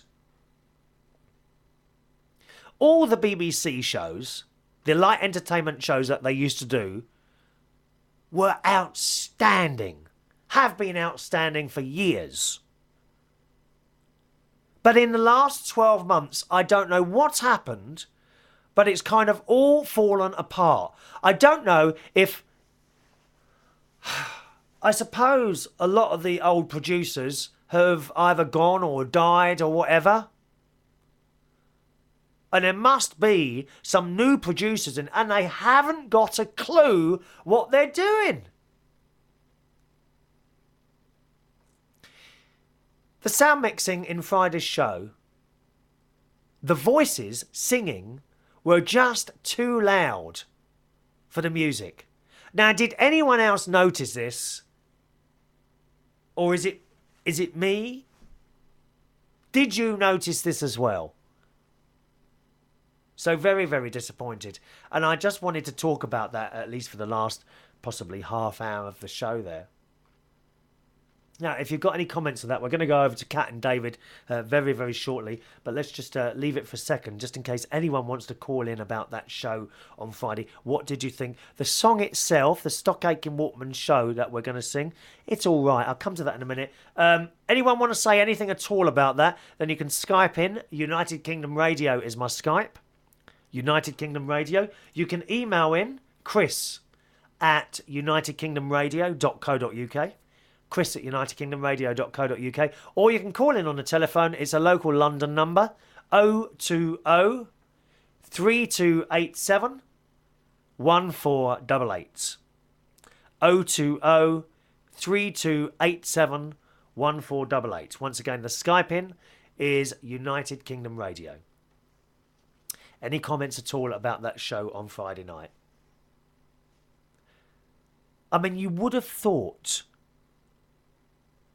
that they had checked out hundreds of singers to go forward and represent the UK in this show. And they ended up with those 6. You must be having a laugh. And the girls, that's the other thing, the girls in it. They kept, all they were interested in doing is going like this to the camera, trying to look sexy, pouting their lips and pushing their breasts and bums out all the time. Oh, for Christ's sake, get on with the song. They're more interested than their image than anything else in this programme, they were. I've never seen anything like it in all my life. And I was watching the telly and I was getting angry. I was getting angrier and angrier as this programme carried on. Please, your thoughts on that. I really want to know those. Fagash Leo says, the BBC are paying far too much for contracts and therefore have to give the people involved a show or job somewhere, but they tend to make them do naff stuff. She says, by the way, Chris, I think you were the only saddo to watch that programme. Not sure I will even watch Eurovision again as there's no Wogan. Graham Norton is fine as long as he doesn't work for the BBC. You see, I am a great BBC supporter. I really am. I've always wanted to work for them since I was a little boy. I don't think it will ever happen. I think it would have happened by now. There's lots of things that I do that I think I wanted to get somewhere, but I don't believe I will. This show, for example, whether it be as a video show or as a radio show, I'd always wanted to do that on the radio, but I don't think it will ever. I know some of you are very kind with some of the messages you send in and what have you, but I don't think it will ever happen. However, I have a very well-paying job, and I'm able to do this in my own time, so fair enough. What's the problem? I'm still doing what I want to do, so that's it. I mean, when you watch something like that on the telly, I thought to myself, I could have done so much of a better job. Not necessarily hosting it, but producing it. I would have been on that phone shouting at the guy who was mixing the sound together. I would have been screaming my head off at him. I mean, could they not hear it in the control room? Just hideous. Just hideous. And for a full rundown of that, as well as probably what I've just said now, it all comes up again. That will be in Saturday's talk show, which you can get from unitedkingdomtalk.co.uk on Saturday. All right? Now, hopefully we're about to go over now to the Isle of Wight. And who have we got? Kat or David? I'm not sure which one's going to be on the line. Oh, have we lost you? Here we go. Oh, just a minute. I think that's dropped out there. Has that not worked? There we are. That's it. Kat's coming on the line. Hello, Kat. How are you, darling? I'm okay. Yeah, right, darling. Give us a kiss. Mwah. Give us a kiss, girl. Mwah. That's better. Don't you be starting off conversations without a kiss with me, love. I know. Did you see it on Friday night, darling? Actually, yes, I did. And I thought... What a bunch of crap. Yeah. Yep. It wasn't just the singing. The whole thing was just so badly put together, wasn't it? Yes, it was. Yeah, yeah. Awful. Yes. I just got one thing to say. What's that, darling? Hip, hip, hooray, Ross. Hip, hip, hooray, what? Ross is gone. What's that got to do to Friday's show? I don't know, but... Well, wait till we've come on to that bit. We can pull him apart in a second, my darling. Yeah, but I did watch it on Friday. Yeah. Oh, I nearly forgot to tell you. I don't know if you want to do this. On the main United Kingdom radio webpage now, we are collecting top listeners. So you can have a little photo on the front page there. So have a little look around that. And Suko as well, we'd like to see you as a top listener, dear. Top listener. All right, just have a look on the main United Kingdom Talk Radio, UnitedKingdomRadio.co.uk. Yeah. I think bottom left-hand corner, you see the top listener thing, and you can join us on there. All right, Kat? Yes. How's life with you two then? All right? Yeah. I'm now 36 weeks gone. Yep. Stand by, lady with a baby. Make way, lady with a baby. I wish. I wish. Go on, darling. I wish. I just wish he was here. Really? It's driving me up the wall. Won't be much longer, will it? Is it? You know, when you stand up, does it? Obviously, I've never been pregnant, but do you feel yourself like being pulled forward? Yes. Really? Yes, it feels like as if to say that when I get up, I can't actually stand up properly. Oh, really? Yeah. Do you get a bad back, girl? Yes, and David laughs at me. Oh, hit him. Oh, yeah, you usually hit him. Go on, hit him now. I like hearing you hit him. David, come here. Yeah, hit him. Hit him. Hang on. Okay. Oh, God. Hang on. David, stand up. No. Ow! I hit him. Good girl. I love it. And I swore. I love it when you do that, darling. I hit him this morning as well. Old Suko. Do you like John Barrowman? Suko says John Barrowman is so gorgeous. Too bad he bats for your... Oh, no, not my cup of tea. He's got far too many teeth. Not my cup of tea at all, Suko. Too many teeth. David said he's going to get his own back on you. What's he going to do? I don't know. What's he going to do? Shave his beard and send it in an envelope or something like that? Shave your beard and send it in an envelope, something like that. I ain't got one. Yes, you have. Go on. He has. He's growing one. I was listening when Suko said we should have our own show. I thought that was funny. I think Suko should have her own show. I really do. Oh, I bet us too. Well, you could do. Yeah, you could do. I'm thinking about starting my own radio station. Yeah, I do apologise about this morning, but someone actually forgot to wake me again. Well, it happens every bloody morning now, doesn't it? You stroll in and you click on the music and chat show at around about 10:25, and then, oh, hello, Kat's here. Well, you're a bit late now, dear. You've missed all the fun. I know, but it was David's fault. You do know I've been extended now, don't you? I'm doing anyone who else wants to try. 5 days a week. Free. Okay, I do a Monday to Friday music and chat show. It's very light-hearted. Okay, and you can find that at heartheswish.com and click on Swish, all right? Oh, yes, I do listen. Heartheswish.com. That's the radio station that's on. That's also available on Wi-Fi radios as well. Monday to Friday, 10 till 11 a.m. Anyway, carry on, Kat, darling. I'm going to hang on. That's a bit cheeky, David. My friend's just bought a... Chris. What? My friend's just bought a Wi-Fi radio for £26. Oh, it must be a second-hand one, is it? No, it's brand new. Because he does an internet radio station called Vectus Radio. Oh, what's the make of the radio then? Let's have a look. I've no idea. I've emailed him to find out. He can't have bought an internet radio for £26. A Wi-Fi radio. He can't have. Yeah. Oh, cool. Private numbers. Oh, this is good. Go there. What's going on now? He's got a private number on his phone. He's got a what? Someone's just rang him. Oh, find out who it is, darling. I don't know. I think it might be Millie. Who is it? Probably Millie. Oh, is it Millie? Probably, I don't know. On the private phone, dear? Yeah, she phones us just to see how we are and that. Oh, I thought you would have had Skype with her. That's a long way for her to call. I did this morning. It's a long way for her to call. Yeah, no, because I said to David, what was it last night? Oh, okay. Because I fell asleep. Yes. What time were you at the hospital Wednesday? Who's it? Oh, is that Mark? Yeah. Oh, 3:15. 3:15. Oh, it's our support worker.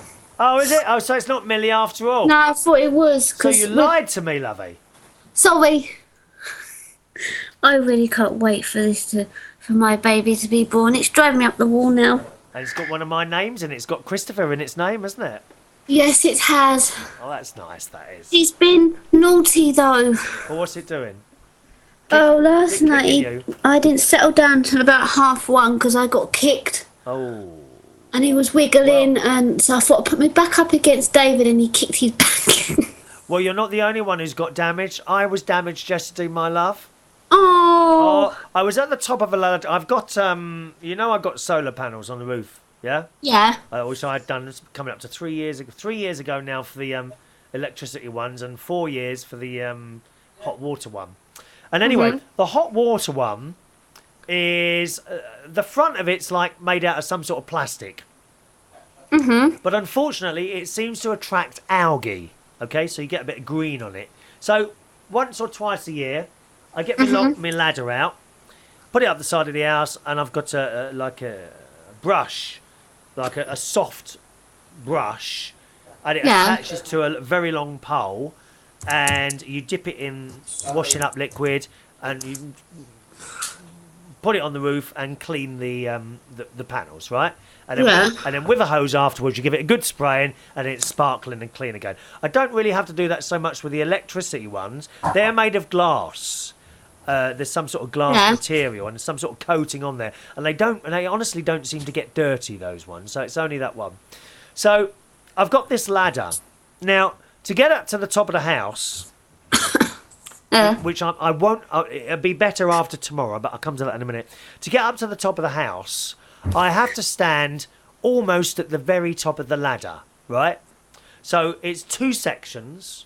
Okay, my house is 2 stories, and from the top of the ladder, maybe 3 rungs down, and I'm standing on that 3rd rung. So there's nothing really above me. So it's. I mean, I've never really felt very safe on it. Although it doesn't move, I'm very, very careful at the top of that ladder because obviously I'm 2 stories high. And then I pull up the broom, with the soft brush, and I clean the stuff on there. So I did that yesterday, and I didn't think anything more of it. And I come down the ladder, put it all away, and that was it really. Oh. So I went to bed in the afternoon, couple of hours in the afternoon, got up again. That was fine, right? Yeah. I went to church. Then I went to work. Then I came back home. And as I got out of the car, my back started hurting. And it's like, oh, bless. Yeah, at the bottom of my spine, and like either side, roughly I suppose where your kidneys would be. Yeah. So I must have pulled something while I was up that ladder, or perhaps probably more likely carrying the ladder back to its resting place. So I'm hurting as well today. Oh, bless you. But yesterday, and I decided in the end, I thought, no, I've got to get a slightly bigger ladder, because I think when you're up a ladder, you're supposed to have the rungs going up a little bit higher to what you're actually standing at. Do you see what I mean? Yeah, I see what you mean. So you're never supposed to stand on the top of a ladder. You're not. You're supposed to go up so high, and there's a few more rungs, which I don't know why, but I'm assuming if the ladder was to slip down, then you've got that little bit of safety above you. I'm assuming that. So I've ordered a ladder from... it was actually from the internet, actually. So that should be coming hopefully tomorrow. And something new. We like buying new things, Kat. Oh, yes, we do, because I'm buying something new tomorrow. Oh, yeah, what's that, darling? I'm going into Peacocks. I thought it was a Wi-Fi. We've got to get myself something. Treat myself. Yeah, we got a Peacocks in Bracknell. I go in there. I bought a couple of their shirts before. I think I bought a belt in there. I might go in there and buy a nice little top for myself. Swimming shorts. Well, don't have it too little, dear. No, I've got to have it so I can cover the bump up. You can't be revealing bits of flesh all over the place. No, I did the. Well, yesterday I put one of my tops on, thought it'd cover me bump up, and it didn't. Oh, didn't it? Oh, is it No. showing? I'm not keen on that fashion, you know. I always wear David's tops. I'm really not keen on that fashion. No. Eh? Did you get my picture of my bump? Yes, I did last week. You sent that, darling. I Yeah. got that all right. Do you watch Do you watch Push the Button? No, I don't watch that. I watch something else on BBC One every Saturday. With Ant and Dec? No, you don't watch. Oh, No, I've actually met them. Most Have you? Yes. And? Well, let's just say I was at CD UK in London. Yeah. I met them, and I was with my ex before David. Yeah. I got chatted up by one of them. No. Which one? Yes. I think it was a little one because I had The this young really one. nice dress on. I quite like them too, but he's a bit smarmy, he is, the little one, isn't he? Don't you think? No, actually, he's really nice. Oh, you like him? He's cute, isn't he? From Vital Grove. Yes, he is cute. They both are. Am I cute as well? Yeah. Oh, thank you. Do you think Ross Patzelt is cute? Nope. Let's say the name and all be sick together. Are you ready? Ross Patzelt is. Hang on, did you know new Daleks in Doctor Who? Did I what? Ross Patzel's one of the new Daleks in Doctor Who. Do me a favour and never get inside one of those. I'm glad he's actually not on there anymore. No, they've had to cut back. They're using saucepans. He would never get hold of those. I'm just glad he's gone. I'll tell you what, David. Do you remember that British Airways advert that I played earlier? Actually. You did? Yeah. Very patriotic, isn't it? But they're all going on strike, aren't they? Well, what do you expect? It's British Airways. Oh, they are very, very stupid. British Apparently, Airways. the Coast Guard's going on strike as well. Well, British Airways, they have told their cabin crew if they go on strike, they will lose all their concessions. Now, I don't know if you know this, but as a member of British Airways cabin crew, you can travel to Australia for like £100 return. That's good. It's something ridiculously cheap like that. But as a cabin crew, and they get all sorts of benefits, and they've been told if they go on strike, they will lose those concessions. And they are, by far, the best paid airline staff. Well, yeah. They really are. So I don't know All what the rest of them get a parachute for a concession, don't they? Well, the trouble is, they do seem to have a lot of strikes, and then people will stop travelling with them. They will go elsewhere, and then what will happen? They make the situation of British Airways even worse. You know, because we are not in a time where people have got loads and loads of money to go trolling about on planes all the time. Certainly, That should happen, don't you, Chris? Well, certainly. Look, obviously, if you are booked, bring back Arthur Scargill. Yeah, if you are booked with British Airways, right, on a flight to a holiday, and it's cancelled for the strike, British Airways will either rebook you or refund the money. Okay, now that isn't as good as what it actually sounds. What do you think happens with the car that you've hired at the other end, the hotel that you've paid for at the other end, and anything else? Yeah, he moves out. So, say, for example, you have booked a holiday to go to Florida, to Disney World. You have booked your British Airways plane. You have booked the rest of it separately. The hotel, the car hire, the park tickets. All right? Flight's cancelled, right? You are booked on another flight a few days either side, or maybe weeks. Don't know. You will be refunded by British Airways for that flight. But you will lose the money for the hotel, the car hire, and the park tickets, because it's not their fault. You won't get that back unless, of course, you booked everything through British Airways, different thing altogether. Yeah. So people stand to lose an awful lot of money, and there's nothing they can do about it. True. And it's Very shocking. true. And then you then after that incident, you wouldn't want to fly with them again, would you? No. And that's what I'm saying. This is the problem. I think the staff are cutting their own throats here. We are not in a climate where you can just keep paying people more and more and more. It's just not happening.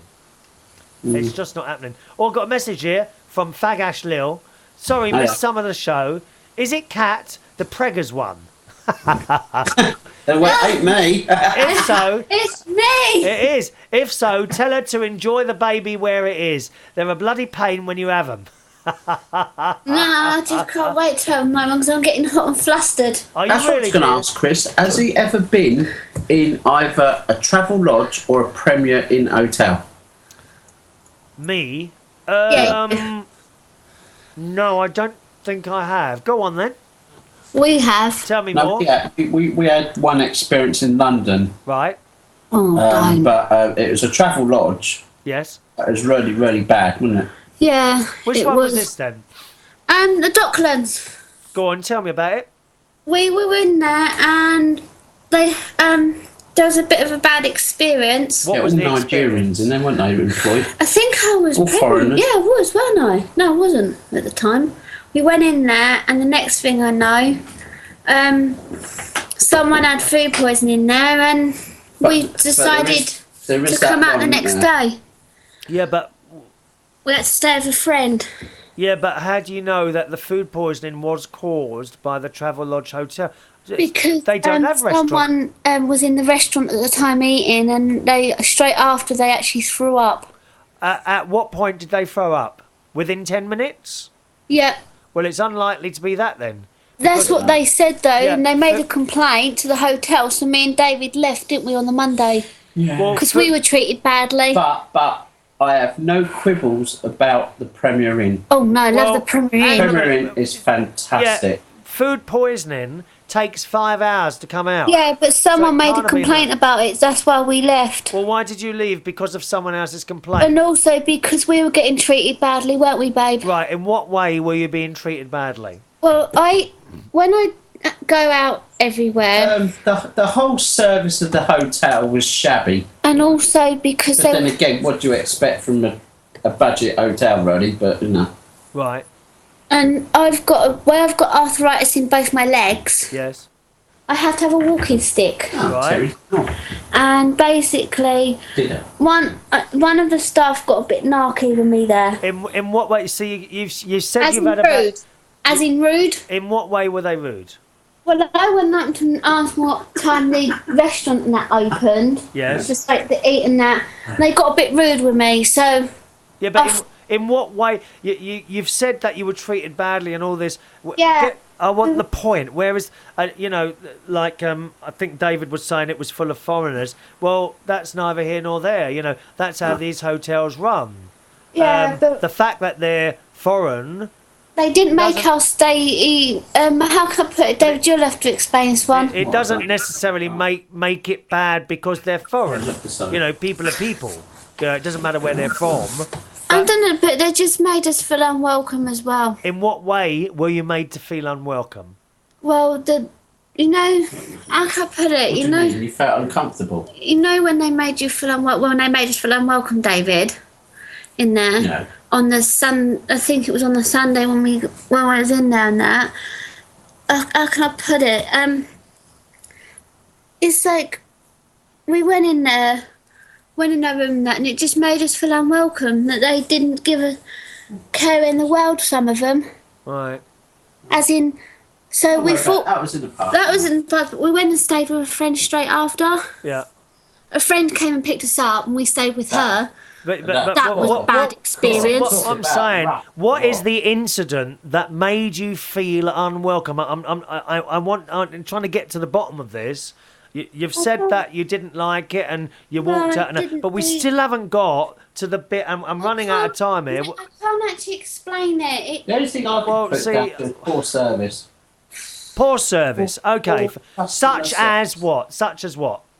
As how can we put it? That's all I can say. As in, how I can can't we put remember it? half of it. It's about 2 years ago now. Right. No. I was. Yeah. Okay.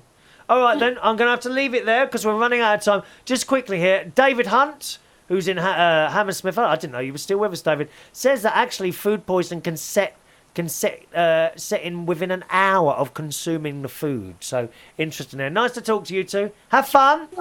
We will, and I shall make sure I'm on tomorrow before I go out. Cheerio, my darling. Cheerio. Bye-bye. There we are. Nice to talk to Kat there. Talking about the food there, but you know, was it the hotel or was it something else? That's the question. We didn't quite get to the point of that. You know, when you're talking about perhaps a complaint to someone and you're just saying you're unhappy, we didn't actually get to the thing there about the travel lodge. So, do you know what I mean? We needed to get to the point there. We didn't get to it. But never mind. Lovely to talk to you. And I hope all is well on the Isle of Wight and wherever you are listening or watching the show today. Thank you very, very much for joining me. I'll be with you again next Monday afternoon at 12 o'clock UK time. All right? 12 o'clock in the afternoon next Monday for our live chat show. I'm off now, down to the swimming pool for a swim. Do join me as well tomorrow morning between 10 and 11 o'clock from our music and chat show. You'll find that at heartheswish.com. Heartheswish.com. From myself, Chris Reardon, thanks for watching and listening, and thanks for joining in. Bye-bye.